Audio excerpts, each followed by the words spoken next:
तो पटना की पुलिस किसी भी वर्ल्ड के पुलिस से कम नहीं है। मैं यही मानता हूँ कि पटना की पुलिस ने जो आज करके दिखाया है, ये आसान बात नहीं है।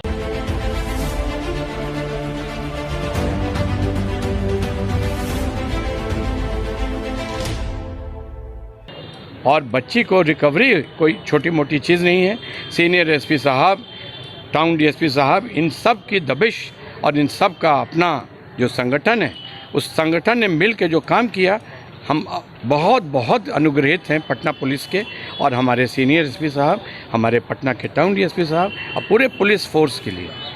आज जो काम हुआ है, इसमें हम सबको बहुत बहुत जय जयकार करना चाहिए पटना का और पटना की पुलिस का। इसमें एक बात समझिएगा, ये बहुत डिटेल में ये ये है बनाया गया कॉन्स्पिरेसी। ये जानबूझ के रीजेंट को कैंपस में बदनामी करने के लिए, रीजेंट के कैंपस में उत्पात करने के लिए ये किया गया था। ये षड्यंत्र था जो पुलिस इन्वेस्टिगेट करके निकालेगी। आप देख लीजिएगा, बहुत जल्द निकल के बातें आएंगी कि किन लोगों ने ये पूरी बातों को करवाया है। ऐसा नहीं है कि बच्ची केवल गुम हुई, उसके गुम होने के पीछे पूरी षड्यंत्र की प्लानिंग थी। और कुछ ही दिन में आपको सामने वो लोग भी आ जाएंगे जिन लोगों ने ये षड्यंत्र किया था। Thank you. आप देख लेना। एसएसपी सर को थैंक यू बोलिएगा। एसएसपी सर से मैं कल मिल के आया हूँ, थैंक यू बोल के आया हूँ। और बार बार उनको मैंने यही बोला कि मैं पिछले 15 दिन से सो नहीं पा रहा हूँ।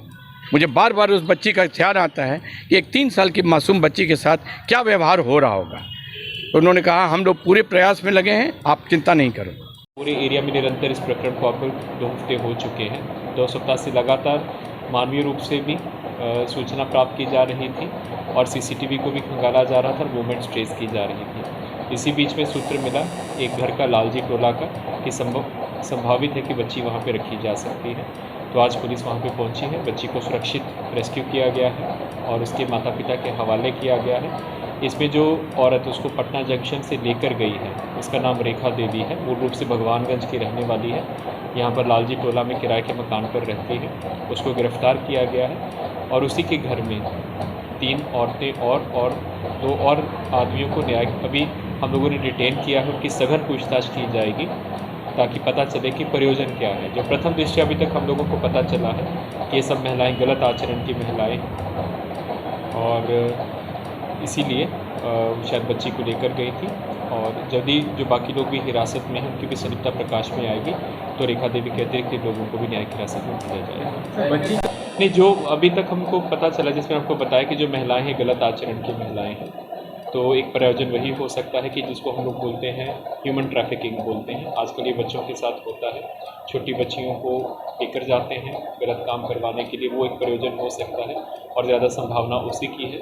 और क्योंकि बच्ची रोती थी, ये स्वाभाविक है कि उसका अपना घर नहीं था, ताकि और लोगों को नहीं पता चले, आसपास से लोग नहीं पूछें कि बच्ची कहाँ से आई है, तो इसकी मारपीट भी लोग करते हैं। इससे सख्त से सख्त धारा लगवा के हम इसको जेल भिजवा रहे हैं।